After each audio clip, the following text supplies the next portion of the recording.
Good evening. ABQ Ride has touted improvements to security on its city buses in recent months. But one Albuquerque bus driver says violence, drugs, and disturbances are still commonplace on her routes. This week, she took her concerns to City Council.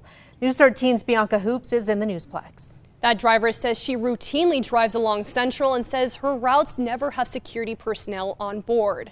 Meanwhile, one city councilor has an idea for how to address the problem. Drivers endure verbal abuse, threats, and frequent physical assaults. I'm one of them. Albuquerque bus driver Denise Muniz Archibek admitted she was nervous to come forward during public comment, asking for help from City Council.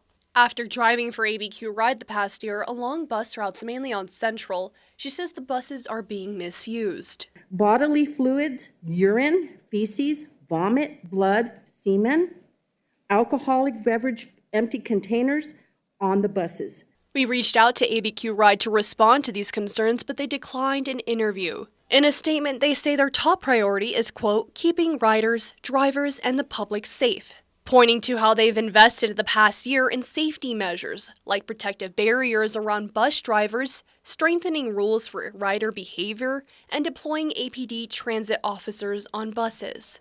The city says it's still working to fully staff the transit safety team, and in the meantime, they're bringing in Metro security guards, something Archibek says she doesn't see on her morning routes. It's all because we have no present security on our buses. They just do whatever they want to do because we don't have security.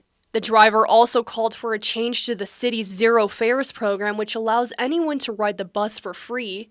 But City Councilor Nicole Rogers says there are better ways. So let's just focus on the issues and not just hone in on free fares, because that is not the root cause of these issues. And I'd rather focus on the root causes of the issues.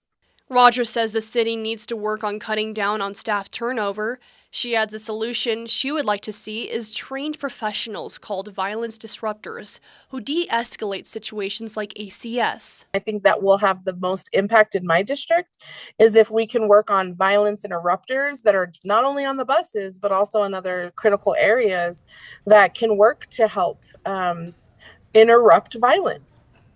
ABQ Rise says they currently have 12 of their 21 transit safety officer positions filled.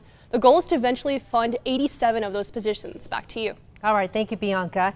In their emailed statement, ABQ Ride says they have also worked to improve workplace culture, and they encourage staff to report concerns and provide feedback.